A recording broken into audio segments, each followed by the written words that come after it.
Halo minasang, assalamualaikum warahmatullahi wabarakatuh. Selamat datang di channelku ya. Pada kesempatan hari ini, hari Senin tanggal 25 Mei tahun 2020, aku ingin menjawab pertanyaan dari teman-teman yang kemarin udah sebagian aku jelasin ya. Nah, di sini ada sekitar 16 pertanyaan ya dari Mas Alfi Danger. Jadi jika nanti teman-teman ada pertanyaan, boleh diajukan, nanti kalau ada waktu akan saya jawab sebisa mungkin teman-teman. Tapi sebelum lanjut, jangan lupa like, subscribe, serta aktifkan tombol notifikasi supaya teman-teman mengetahui gimana sih Kensuse, gimana sih hidup di Jepang itu, atau teman-teman yang mau magang ke Jepang juga bisa tanya apa aja, bebas. Insya Allah nanti akan saya jawab sebisa saya ya. Nah, jadi ini pertanyaan yang pertama adalah pengalaman saat bekerja di Jepang dan jelaskan. Jadi saya sudah lulus magang di Jepang selama 3 tahun dan ini sudah mendapatkan sertifikatnya ya teman-teman, bukan sertifikat sih. Jadi yang sudah lulus 3 tahun ini akan mendapatkan ini sertifikat. Ini bukan sertifikat sih, tapi ini map ya. Sertifikatnya punya aku masih ditahan guys, karena aku nambah 2 tahun lagi gitu ya. Jadi pengalamannya adalah, dulu aku kerjaannya adalah serabutan teman-teman. Jadi ngecek barang yang sudah dicor, yang setengah hari aku tuh ngecor. Jadi dulu kan aku berangkat jam 8 pagi sampai jam 12. Nah, jam 8 sampai jam 12 itu kerjaanku adalah ngecek barang, terus istirahat 1 jam 45 menit lah, karena nanti di jam berikutnya ada istirahat 15 menit. Terus jam 1 sampai pulang itu kerjaanku adalah ngecor teman-teman di bagian belakang. Itu untuk pertanyaan yang pertama. Kok abang bisa ke Jepang dan jelasin proses supaya bisa dan berhasil ke Jepang. Jadi untuk nomor 2 ini udah aku jawab udah aku bikinin kontennya ya. Jadi bagaimana sih proses awal magang ke Jepang itu, dari tes administrasi, terus kesemaptaan, terus nanti selanjutnya ada tes matematika, bahasa, sampai ke pelada, terus sampai ke Jepang. Di situ nanti udah aku jelasin ya teman-teman, nanti saya cantumkan di deskripsinya. Itu untuk pertanyaan yang kedua. Terus yang ketiga, jelaskan apakah abang pas pertama kali bekerja di Jepang itu di training apa langsung bekerja, dan jelasin. Nah, jadi gini ya teman-teman, ketika pertama kali bekerja yang jelas adalah dilatih dulu. Jadi untuk magang ke Jepang itu kerjaannya adalah tidak apa yang kita ahli di Indonesia, enggak. Jadi seandainya nih teman-teman habis lulus STM elektro, nanti daftar magang ke Jepang belum tentu teman-teman dapat di elektro, belum tentu. Atau teman-teman pandai ngecat, pernah punya lulusan ngecat, belum tentu nanti di Jepang dapat kerjaan ngecat. Jadi tergantung dari perusahaan penerima, dan pasti di perusahaan itu pasti nanti diajarin, apalagi nanti kalau ada seniornya dari Indonesia lebih enak lagi. Nomor selanjutnya, cara menabung di Jepang. Maksudnya gimana ya cara menabung di Jepang? Nah, untuk menabung itu aku kirimkan ke Indonesia, terus ada yang aku tabung di bank Jepang juga ada, nanti ketika kursnya naik baru aku kirim. Terus untuk menabung lainnya adalah aku tuh nabung di emas itu aku nabungnya di Pegadaian. Terus ada saham saham, terus ada juga di cryptocurrency seperti Bitcoin itu ada, terus apalagi ya, sama reksadana juga ada, sama properti juga ada, terus apa itu namanya, deposito ya, seperti itu. Apa saja surat yang harus dilengkapi saat kerja Jepang dan di LPK jelasin. Jadi sebenarnya LPK itu nggak wajib ya, jadi teman-teman itu pergi ke Jepang itu bisa secara otodidak, secara mandiri, dan untuk LPK itu hanya menjembatani aja. Oh, nanti arahnya ke sana, habis ini, seperti itu teman-teman. Jadi untuk surat yang harus dilengkapi yaitu ya biasa surat izin orang tua atau surat izin istri, mungkin ya, lupa kayaknya surat izin istri nggak ada, suami biasanya ada ya kalau dia perempuan, sama SKCK, itu aja.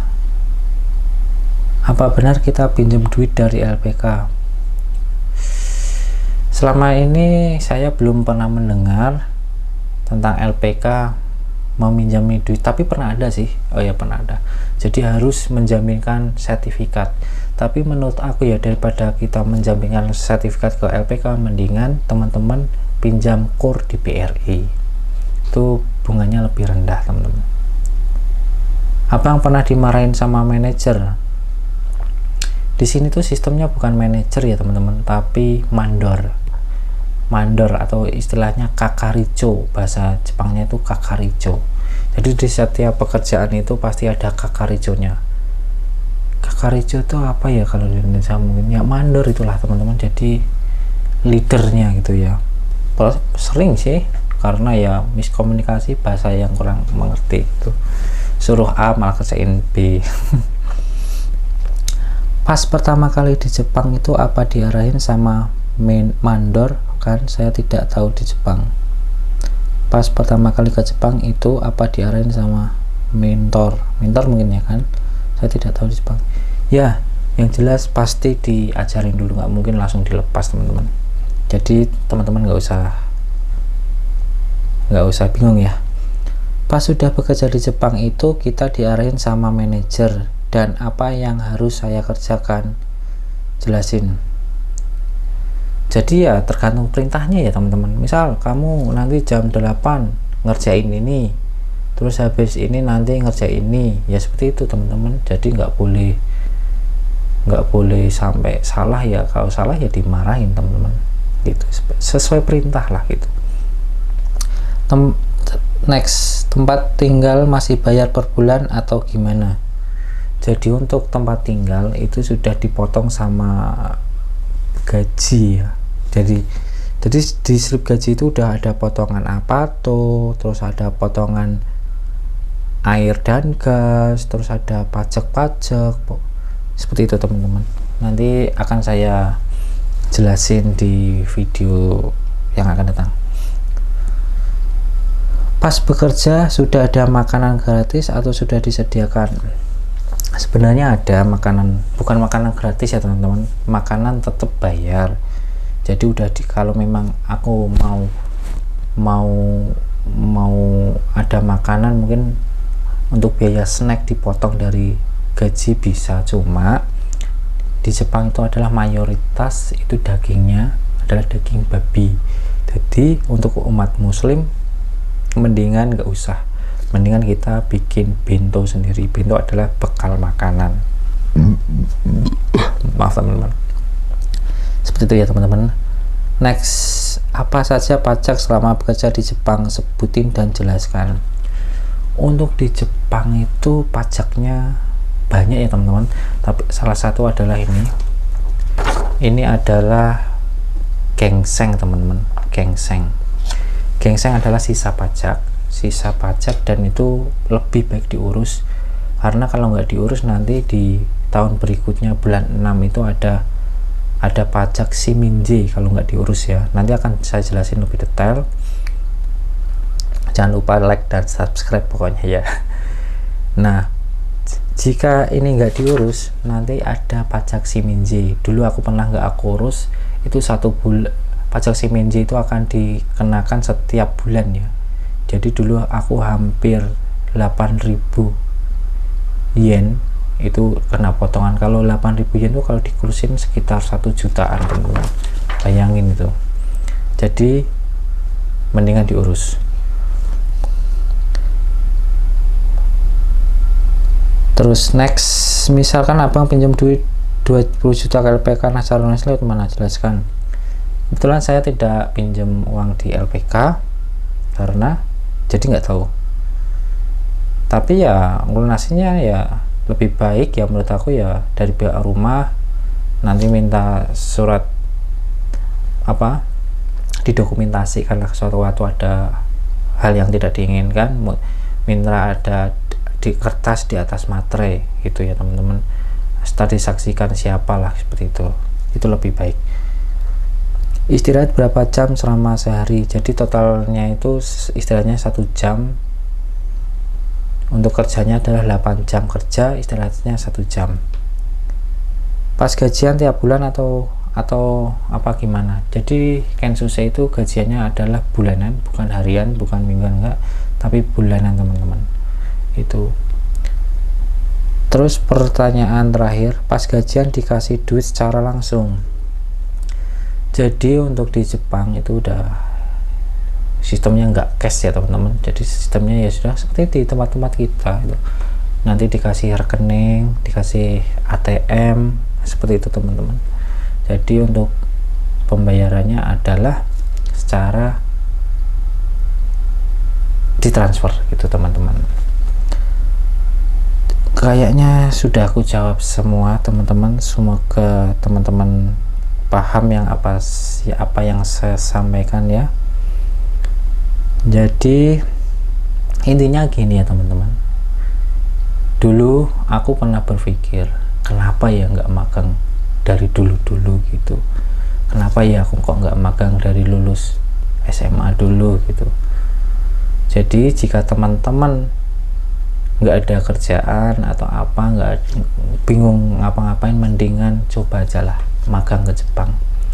Karena apa, seandainya teman-teman pinjam uang atau apa itu nanti ya 1 kali 2 kali gaji insya Allah udah bisa lah buat membayar hutang itu gitu ya teman-teman. Dan jika teman-teman ada pertanyaan jangan sungkan untuk ditanyakan, saya akan jawab semampu saya ya. Oke, itu teman-teman, terima kasih sudah support channel ini. Ini masih di bulan hari raya, saya mengucapkan minal aidin wal faizin, mohon maaf lahir dan batin. See you next video. Assalamualaikum warahmatullahi wabarakatuh.